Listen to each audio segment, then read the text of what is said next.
This nation is under siege, and this is why I say so. We are blessed with immense wealth. Beneath our soil lies millions of ounces of gold that have built empires and dreams for foreigners. That wealth is gradually slipping through our fingers. The Ghana Gold Board Bill claims to be the answer to these problems. But is it a really good solution, or just a dangerous centralization of power masked as reform? Let's break it down. Let's expose the truth, the consequences, and offer a real plan for Ghana's future.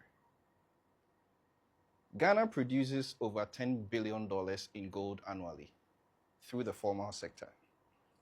But the parallel system exists, the unregulated, the underground economy we call Galamsey, which contributes close to $6 billion each year. And this sector operates without oversight. It pollutes the rivers and robs the nation of its rightful share.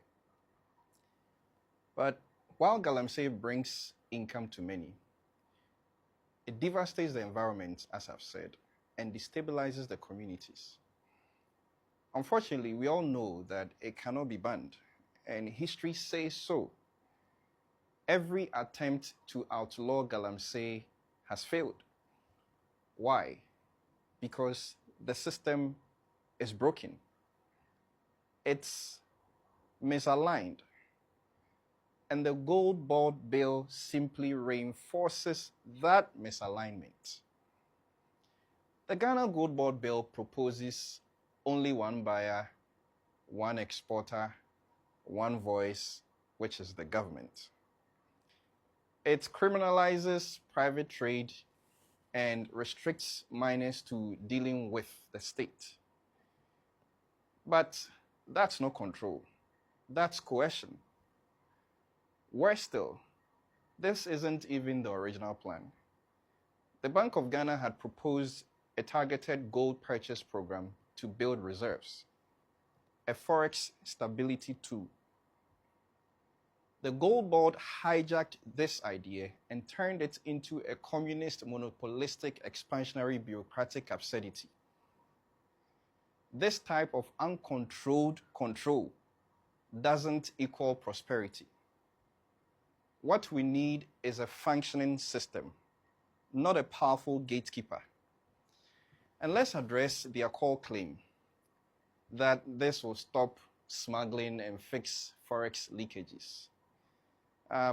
They cite a $1.2 billion gold smuggling through other means in 2022.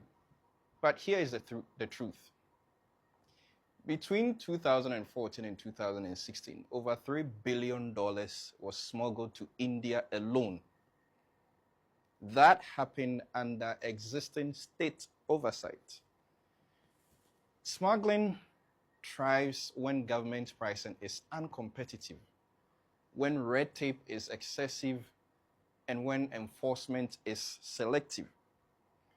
So, centralizing trade under a single buyer, as the Gold Board proposes, will only make it worse.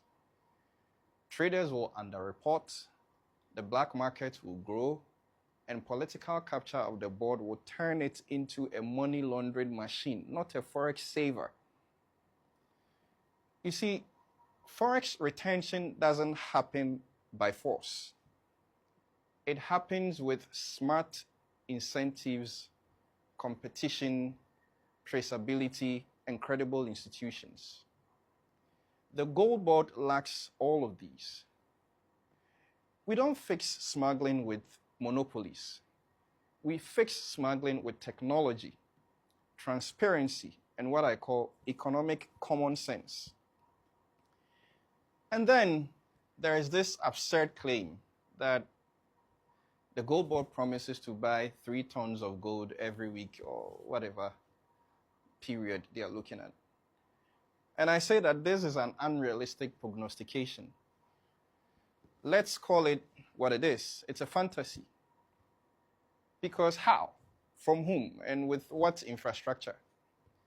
The current system can barely capture half that volume in a year, and let alone every 7 days or every 21 days. This isn't a policy, it's propaganda.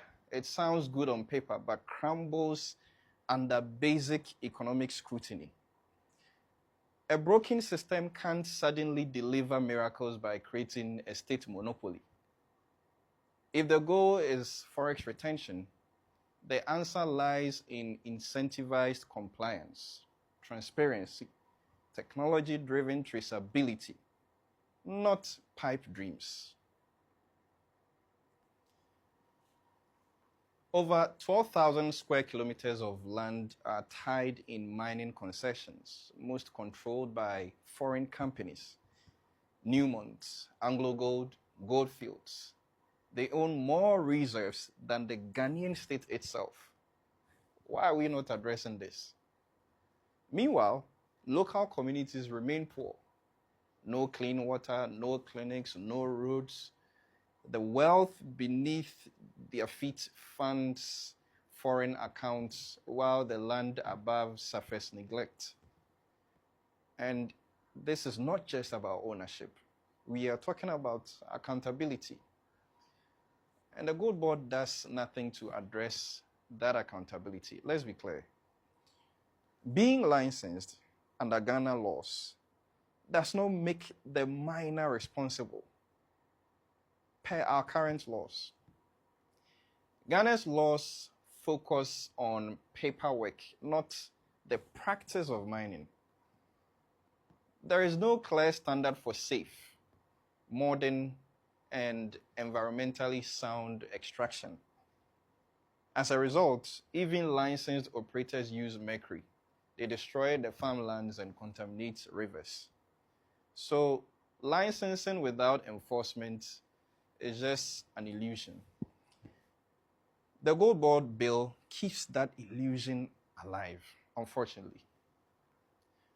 Our mining sector is a playground for cartels, as we all know, and as we have made you aware, because we have traveled to every corner in this country, and we understand the situation better than anybody, better than any politician.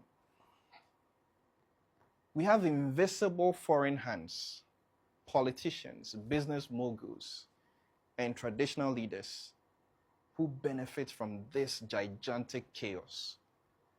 Galamsey is protected. It is not punished because enforcement is clearly selective. The powerful profit from this Galamsey and cartel while the communities suffer. The Gold Board doesn't break this cycle in any way. It rather cements it. But I will not come here and complain about the matter. I will give you alternatives.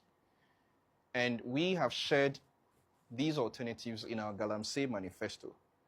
And our leader, Nana Kwame Bediako, has given many, many alternatives, apart from what I'm about to tell you, in several occasions and on several platforms. First, we need to take power from the foreign mining companies by renegotiating all mining deals. That's the first thing we have to do. 2, we have to tax the foreign miners in gold. 3, we need to transition Galamseyers from alluvial and colluvial mining into hard rock extraction. And we can do that by investing up to $4.5 billion in training of these ex-Galamseyers, in investment in machinery, and investment in bioremediation to restore the waters. Then we formalized over 1.1 million small-scale or Galamseyers and make them national partners because the state itself is a big stakeholder and a hard rock miner, not foreigners. We need to build a 200-ton gold reserve over the next decade. And finally, we have to employ the use of technology to track outputs, reduce corruption, ensure accountability, and address under-invoicing. Let the miners become stakeholders.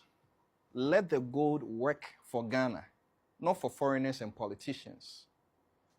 This is not just about gold. This is about the sovereignty of our nation. It's about fairness. It's about building a nation where wealth is shared, not stolen. The gold board bill is not the future. It is a repeat of the past. And I think we can do better. And we must, for our land, for our people, and for Ghana. Thank you.